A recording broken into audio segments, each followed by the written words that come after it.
Welcome to I Wish You Could Hear This, where we explore great stories and simple proven steps to help you thrive in life, faith, and relationships. In our research, we've heard hundreds of hope-filled strategies for marriage, parenting, leadership, and life that are grounded in science and consistent with biblical truth. And now you can hear them too.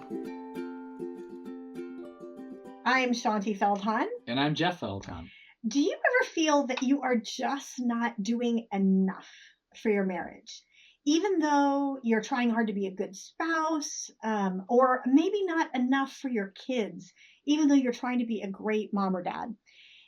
In an era where we have infinite amounts of information about how you can mess up your kids if you're too strict or not strict enough, or how you can mess up your marriage if you don't have a weekly date night, or how you can mess up your career if you don't do enough networking, for example.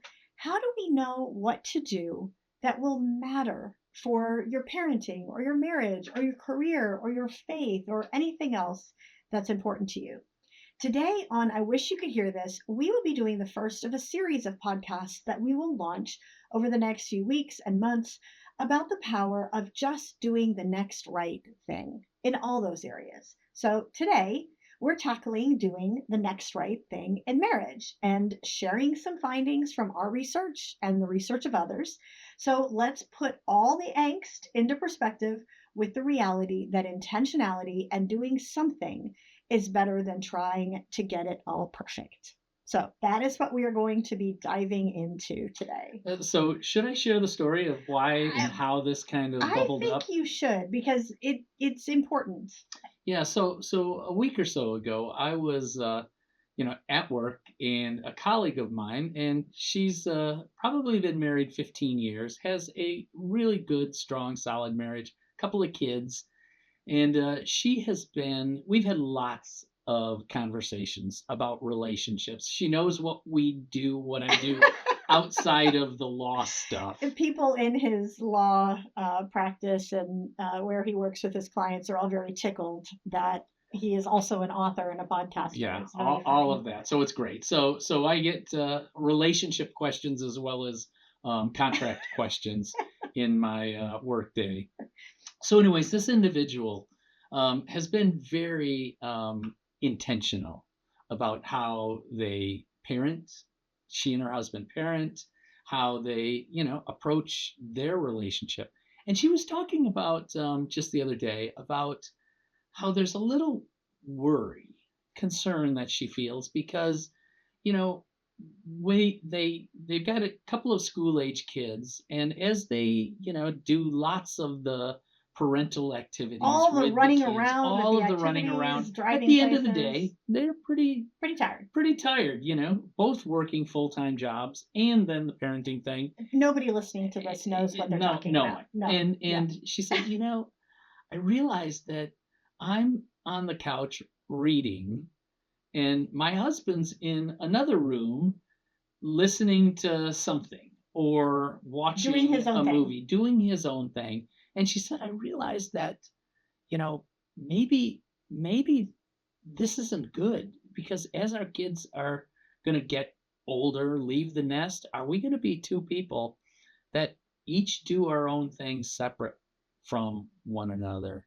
And we're fine with that. And so I've been really intentional about trying to make sure we do date nights. And we signed up for a number of marriage conferences to go to because I'm worried about these things. And first off, let me say that, hats off to this individual. Oh, for sure. Because she is looking at their marriage, and her husband also. Yeah. But there is, this one thing that causes her concern. And, I looked at her and I said, let me tell you a few things about Shaunti and me and some of our research. And that's what we're going to unpack today. And it's the idea that, well, there is so much great information out there, so much good, writings, all these books, things you should blogs, do all and of these read, things, podcasts, etc. And I think at times it can almost be overwhelming with the amount of information. And it does, unless I do this all right, there's going to be some crack in our relationship that the enemy can exploit. And it was really this, it can be overwhelming. I know from my own self, when I feel overwhelmed with situations and information, it can almost be paralyzing. And then I don't do anything. Yeah. And one of the things that we have seen in our research and that other research out there has overwhelmingly supported is that really what matters most now, all those things matter, like what you Sure. do, of course it matters. We have written books and research with all the little, like, here's some habits that you can do that matter for the happy marriages, for example, like, and that's a lot of our work. Yep. And yet we can put such pressure on ourselves that we don't realize that what matters most is intentionality.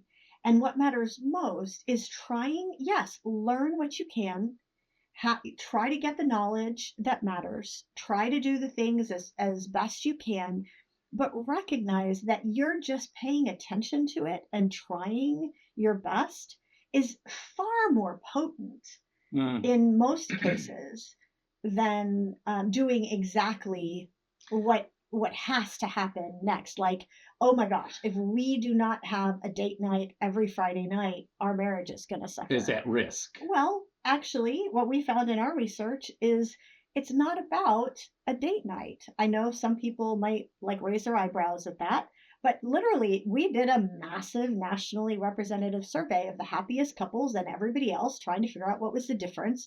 And what we found was the happiest couples, they didn't have any one thing that they did. There wasn't necessarily a date night, it wasn't necessarily any one action, but what they did was they found opportunities to hang out with one another, just to spend time, whatever that looked like. And so, and I was sharing with this colleague what Shaunti and I do. That, we travel a lot with speaking and other opportunities.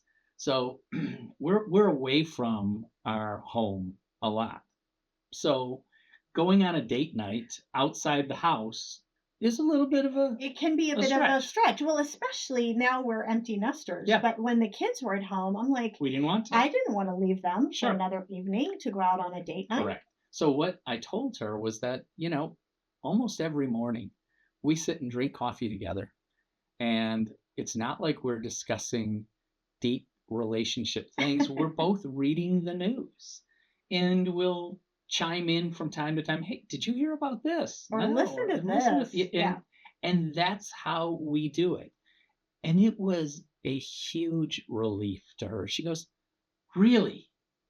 She said, so maybe I can just, while he's watching his thing in his room, I'll just go into the room and sit by him Exactly. and read my book. Exactly. But we're together at least. And I said, that's it. That's the point. And, to talk about the, overwhelming side of how we can view so much information. One of our favorite movies that we've watched over and over again is the Matt Damon movie, The Martian. And for If those, you haven't seen it, yeah, it's a great movie.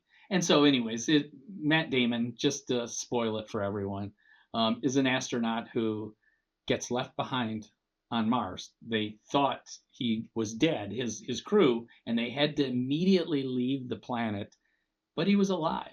And here he is now alone on Mars. And how is he going to survive? And what is the one scene? How does he do it? Where he says, well, there's several, and there's some differences between the book and the movie because I also read the book, which I found fascinating. But the bottom line is that it's overwhelming. Like, there are so many things that have to happen in order for him to in order survive. for him to survive, and not just survive, but survive until he can either be rescued or reach a place where he can get some help and blast off in a Right. All of these things. In an area that he can be rescued. And all of them look impossible. And they all look impossible. And there is a moment where he's like, I'm not going to die here. I have 1,400 things that I have to do, and I'm just going to start. I'm just going to begin. This is what he tells the students at the end of the movie after he's back home. Sorry for the spoiler. But he says, you just begin. You do the next right thing, and then the next, and a next. You solve the next problem, and if you solve enough problems, you get to come home. Yeah. And there is a principle there for marriage and for parenting and the other things that we're going to be talking about in this Do the Next Right Thing series, that there are little factors that we don't realize make a really, really big difference for marriage or parenting or whatnot. But in the moment, they might seem Overwhelming. Or the little factors that we do in light of that overwhelming information and things that need to be done might seem too insignificant to have any kind of an impact. Correct. And in a minute, I'm going to share the result of a research study that delved into that exact question, which I found fascinating. But before then, I want to just share, this is not just our opinion. So I'm not going to share the name of the person because I haven't had a chance to ask this woman if she'd be willing for me to quote her. But this woman is a PhD psychologist. Well known. Incredibly well known, incredibly well respected, and has been at this world of helping relationships and helping people around their mental health and marriages and so on for many years. Highly regarded. And as we're sitting here recording this, just 2 weeks ago, we were in Nashville together because there was a giant, it's called the American Association of Christian Counselors. And every 2 years, the AACC has its big world conference. And it's basically 7,000 counselors and pastors from all over the world descend on the Opryland Hotel in Nashville. And we always have a booth. And in this case, we were launching our new book called When Hurting People Come to Church. And as part of that booth and that book launch, we were talking to an enormous number of people who want to work in the church and who want to do not just, hey, let's refer out to counselors when the hurting person comes into church, but maybe there's lay listeners, maybe there's lay people who can help with some of the basic things, and you don't necessarily need the super, super, super specialist for everything. So I'm in the booth talking to this woman. She comes by to say hello, to express her support. Glad you're doing this. And she says, as we're talking about this dynamic, she said, people tend to think that you have to have the best possible specialist. You have to have, if it's trauma, you have to have a trauma specialist. And she said, I actually think trauma specialists are incredibly important. But she said, you know what else is incredibly important? Having a friend who's gone through trauma like that to walk alongside. Having somebody in your life that you can just share life with. And that little step, it looks so insignificant.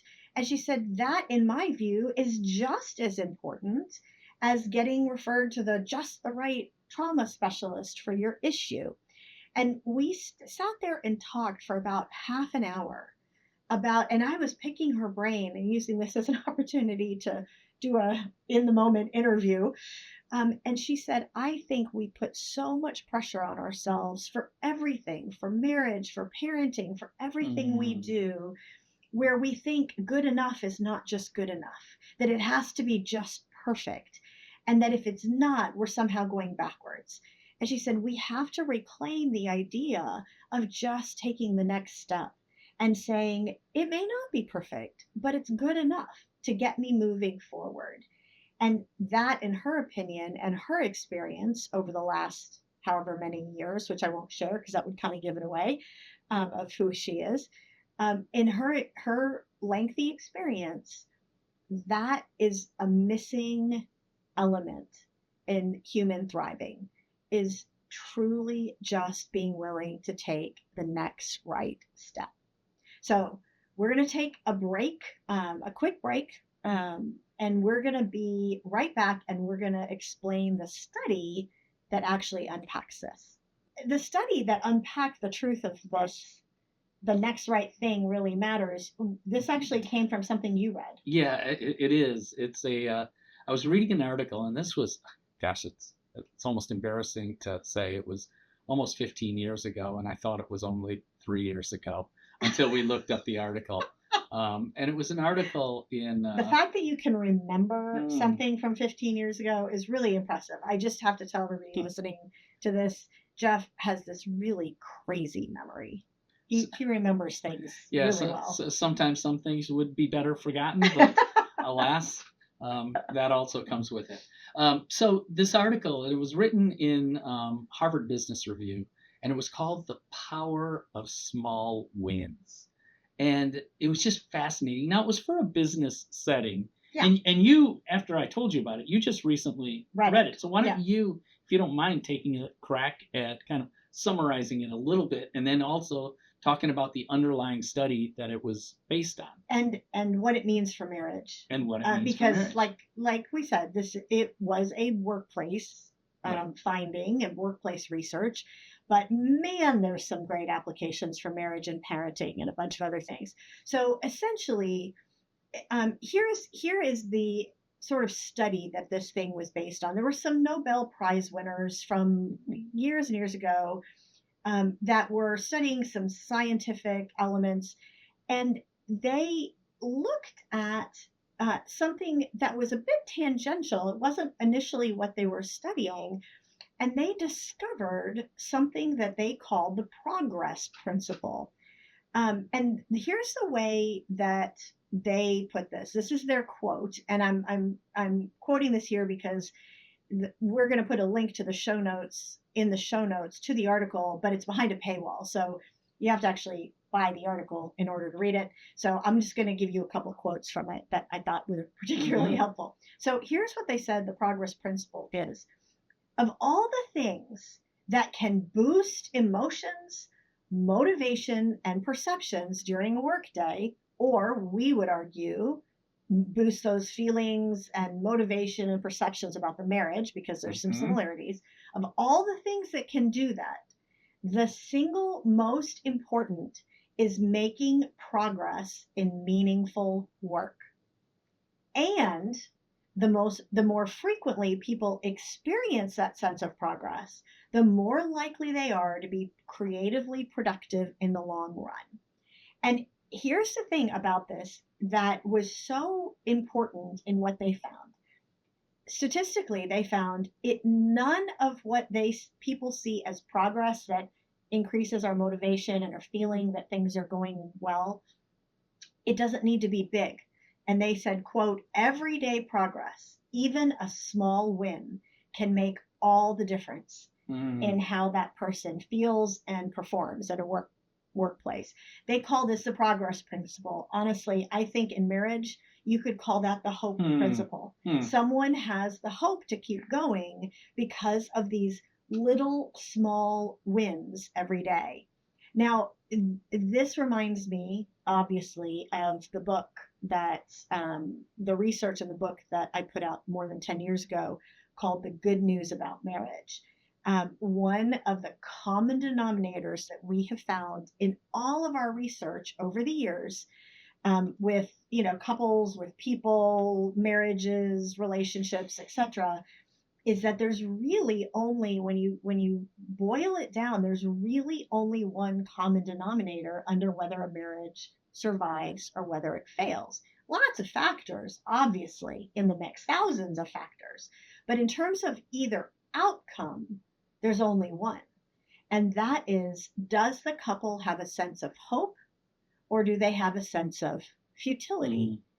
And because if you think about it, you can be going through a really difficult time, but if you have that feeling like, okay, this is really difficult, but you know what, we're going to make it, you generally do.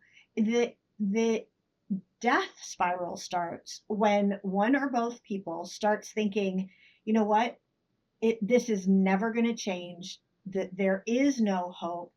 And if it's a feeling of futility. It's a feeling of futility because if the ship is going to sink anyway, Why bother Mm, working to bail it out? Okay. right. And so, better to use all that energy to escape the wreck intact. And now I know some of our listeners have been through a broken marriage and they know what that feels like, and that sense that there's nothing that we can do. And what we talked about in the good news about marriage is that unfortunately, we have a culture wide feeling of futility Mm. about marriage with this myth that there's a 50% divorce rate and so on. Can't get into that right now, but you can see That that that myth is it is a a myth. myth. It's not true. So you can see the good news about marriage and some of the articles that Mm. have been written about that. But we'll put a link to that in the show notes as well. But here's how it applies back to the power of the small wins. What is it that increases that sense of hope Mm. in a marriage, or in this case in a workplace? That was what the study was on, but it's basically the same thing. What are those things? And it was all these little bitty, what you would think of as almost meaningless, they call them inner triggers, Huh. that make that little step by step progress, that sense of emotional, even subconscious progress. And so I would love to just unpack a couple of ideas on what does that in marriage. So here's what the triggers were in the article that they found about the workplace and how I think it applies to Hmm. marriage. You okay if I just Yeah, if keep I going. keep You're going with rolling. this? Okay. So there were what they call two triggers. They call these catalysts, and these are actual actions that directly support that sense of progress or hope. Like if you're working on a project at work and someone comes along and gives you extra help. Okay. So that extra help is an actual catalyst. It like comes alongside and helps carry you along. Mm. And there's another type of trigger, which they call nourishers. And those are things like words of encouragement to you. So a catalyst is supporting a project. In our case, it's supporting a marriage. And the nourisher is supporting the person. Mm. It's supporting that feeling of you can do this. Okay. Now, each of these also has an opposite. And so it, instead of a catalyst, sometimes there's an inhibitor. That's an action that fails to support the project or the marriage in this case, and actually it actively kind of inhibits things. And then there's toxins, which are the opposite of encouragement. Those are discouraging words. Those are Hmm. undermining events. So those two things were both, catalyst inhibitors directed at the project. In this case, what we're talking about, the project is the marriage that needs the hope and the help. And nourishers and toxins are directed at a person, in our Mm. case, the spouses.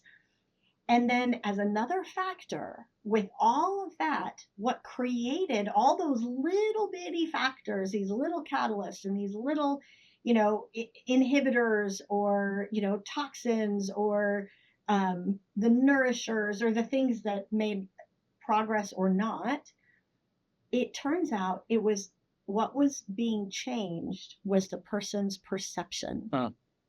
And it wasn't necessarily changing as much about the project as they thought it was, but it was changing how they perceived it, which again, in marriage, we're talking about hope. So, what I'd love to do, if you're okay with this, just for the next few minutes, is I'd love to talk about what are some of the things that we've seen in our research that are those catalysts, those things that support progress in marriage, and what are the nourishers, the events like the words of encouragement. So let me start, and then Sure. I'm curious what you think.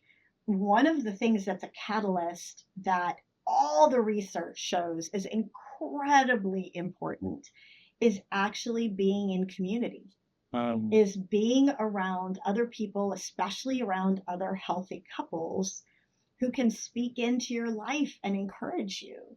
I mean, we have gone in and out of having that in our life and in our marriage because sometimes our travel schedule has made that difficult. But over the last number of years, we have tried very purposefully to get together with other couples who are our friends even if we can't do small groups as easily as maybe we could before we started this weird Mm-hmm. life that we're in, but to actually be part of someone's life and have them part of our life and get together for dinner or get Mm-hmm. together for brunch or just have a game night with a few Yeah. other couples is life giving.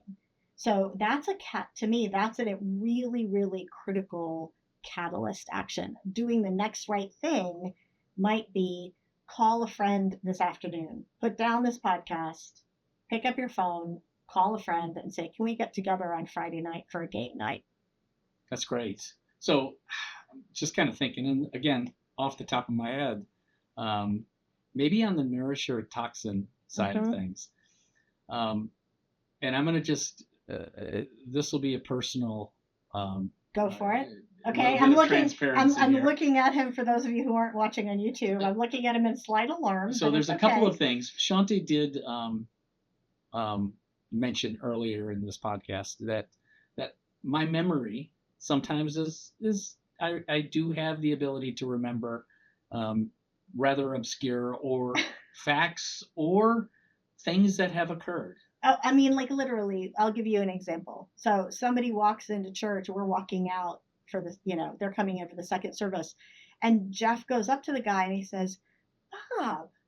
And this guy looks at him. He's like, "Do I know you?" And he's like, "We met at a coffee shop 15 years ago. How's your daughter? She was getting ready to get married." And this guy looks at him like, "What the heck?" That's what this guy's memory is like. Well, and the crazy thing is, I could remember the conversation, much of the conversation. He's nuts. But Anyway, anyways, so unfortunately, that memory and coupled with a highly competitive nature, when Shaunti and I are having a disagreement oh yes, okay. about something that may have happened or occurred, and I'm pretty confident of my memory and As you should be. of the facts that were, and maybe actually a better example is we don't have a disagreement, and I hear you share something that I think, well, that's actually not correct. It's not how it happened. And maybe we're out with friends. And in the past, I might have corrected you. I think you did that to me on stage the other night. Yes, but that was only to clarify data for the audience. When I said it was this number, and he said, no, it's this number. And so we're like on stage getting into an argument about the data, which is just lovely. Yeah, and everybody thought it was hilarious. Who was correct? You were correct. See, that's the competitive side coming out again. But anyways, what the point is that doing that doesn't necessarily nourish Shaunti. I mean, it can actually, erode kind of, her feeling of self-worth at times if I am correcting things like that.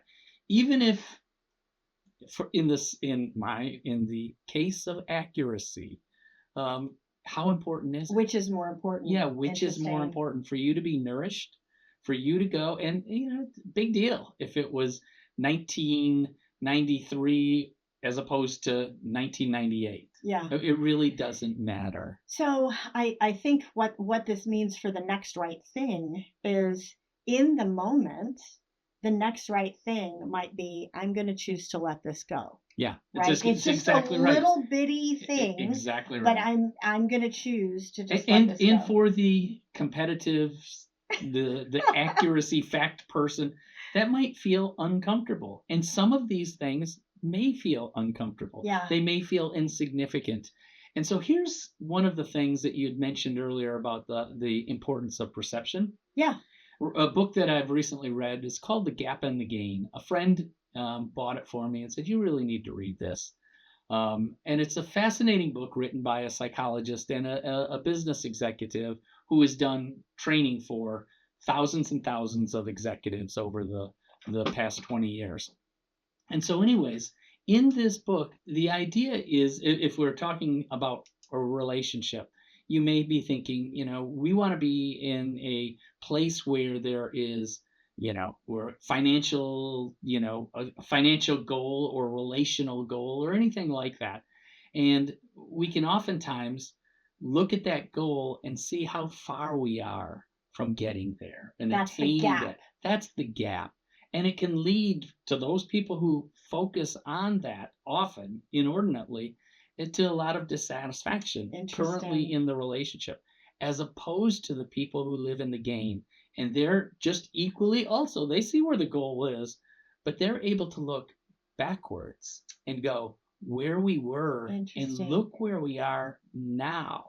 And it's, yeah, we still have a ways to go, but look at what we've accomplished already. And maybe we're still not in that place of financial security that we want, but we've been whittling down our debt. It's Dave Ramsey's debt snowball, all of those things. Look back at those things where you started from.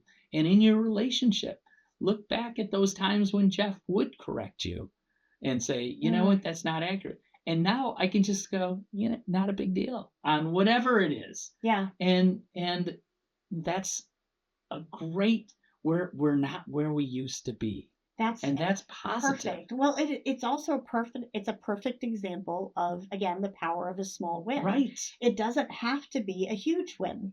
It doesn't have to be, oh, we are out of debt, right? It could be we've actually made some progress. Like, just to be very transparent, since we're talking about the finances here, like Jeff and I, our income was completely eradicated during the COVID Mm. pandemic, as many of you listeners know. You know, anyone who a big chunk of their household income depends on public events. Obviously, that was a bit of an issue for several years. And so we ended up having to rely on, we didn't want to lay off our staff. You know, we cut back on a bunch of hours, but in order to continue to pay our staff and to continue to move forward with the things we felt called to do, like we had a research contract, a book contract we had to complete, we relied on our line of credit. Yeah. And it got up to a pretty large number, which, yeah, made both of us. Ramseyites might be a little. Oh, Ramseyites would probably be shaking their fingers at us. But it was kind of what we felt like we had to do in order to keep going with the contracts that Mhm. we had and that kind of thing. And so over the last, really about the last 3 years, we have gradually tried Mhm. to peg down, paying off $500 here, $200 there, $1,000 there, just to try to get Whittle it some down. progress on that big nut. And so we still have quite a bit on there. I wish we didn't, but we do. But instead of looking, so what you're saying is instead of looking at the amount we have left, look back and go, wow, we really have made We progress. did that. Let's celebrate And that and it's a and, lot better than and it and you was. need to do that in your marriage. And you need to Exactly. go, you know what? We used to argue about this. We don't do that anymore. Yeah, good Or point. we used to not spend any time together on, you know, these evenings or whatever. We do that now. Or we used to not get together with friends. We've done that now. Yeah. The small wins, the doing the next right thing. I think for me, another example, and there's so many, I know we have to probably wrap up here, but another example that I think is huge and that I would encourage everybody to think about, if we're talking about the nourishers, the things that nourish rather than the toxins, um, a lot of that is how we treat one another. Mm. And the words of affirmation, this was one of the things that was so powerful for the when we did the research on the 30-day kindness challenge, is because the average person, before they started the 30-day kindness challenge, which is you have to not say anything negative about this particular person and find and say something positive every day and do a little action of kindness. And we asked people before they got started, okay, you're doing this for your spouse, or you're doing this for your daughter, or you're doing this for your difficult colleague. How often do you praise or affirm or say something positive, affirming to them? How often do you do that now before you start the challenge? And the average guess was about 2 to 3 times a day. That was the average guess. Well, then they actually had to do it once a day at least, and document it and be sure they were doing it. And most people, including me doing this, realize, oh my word, I'm actually only saying it out loud 2 to 3 times a week. I thought it was 2 to 3 times a day, Hmm. but it's in my head and it doesn't make it out of my mouth or in a text message or in an email or whatever it is. I don't express it as often as I think I do. And so, and instead, the toxin, and this was me to a T, unfortunately, before, when we started all the research, this is how For Women Only and some of the other books started. I realized I was treating Jeff very derisively. I was teasing him in front of his friends about things and like just having these expressions of like the eye rolls and exasperation and thing that I had no idea was so painful to him. And I had no idea how often I was doing it. And so, probably another good example of do the next right thing is maybe the next right thing for you is just a little bit of, okay, I'm going to try to be aware of this. Mm-hmm. I'm going to try to notice when I roll my eyes. I'm going to try to notice when I get critical. That's one of the benefits of the 30-day kindness challenge, actually, which I should put that in the show notes, actually. Yeah. Do that. Yeah. So, how do we want to end this? I'm going to, and maybe both of us can give our opinion on one big takeaway. Okay. Yeah, so we always try to end with. I would say is, since I spend way too much time up in my head, I would say that the one big takeaway is realize that you don't have to, whatever the problem is or problems, you don't have to attempt to boil the ocean. Yeah. You don't have to try to solve that big, huge thing all at once. Instead, do what we're saying here. Find one thing that you can do today and execute on it. Yeah. Find one thing that you can do tomorrow and execute on it, and the next day, and the next day after that. And before long, you've strung together a streak of these little things. And then maybe at the end of 30 days or a month or two or whatever it is, look back. Yeah. And I guarantee where you're at now, while maybe not yet where you want to be, is going to be considerably further along from where you started. I love that. I think the only thing that I would add to that in terms of my one thing is if you want to do the pro version of that, keep a journal. Keep a journal and tell your story in your journal. Here's where we're starting. Yeah. And like your friend at your office is to say, look, we already are trying some of these things, but you know what? I'm just going to, in the evening when I'm reading my book, I'm going to go sit on the couch and lean against him while he's watching football or whatever. Yep. And I'm just going to read and be there in the same room. And I love, and make a note of it. And make a note because you of can that. then look back.